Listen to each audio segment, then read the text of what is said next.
Estamos agora a caminho de mais uma tocada em Boninal, aqui na Chapada Diamantina, que na emenda está sendo o maior sucesso. A gente saindo de Boninal já vai na Lagoa da Boa Vista.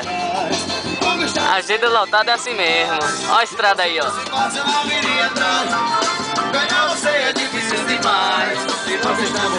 Apresenta os componentes, rapaz. Vamos apresentar os componentes.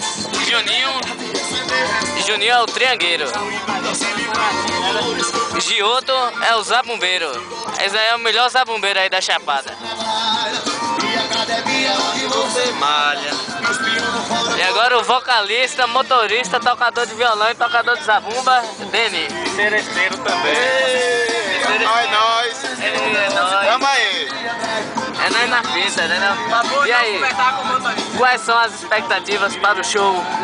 Rapaz, diante de tanta festividade, de tanta alegria, de tanta emoção que nós estamos passando, da alegria contagiante do pessoal que nos assiste, eu creio que vai ser mais uma dessas, em que a gente vai voltar muito satisfeito.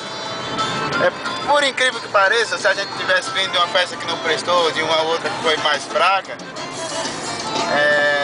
a gente poderia até estar criando uma expectativa negativa diante dessa festa que a gente vai fazer agora. Mas diante de tantas outras que só está sendo boa, então eu creio que essa vai ser mais.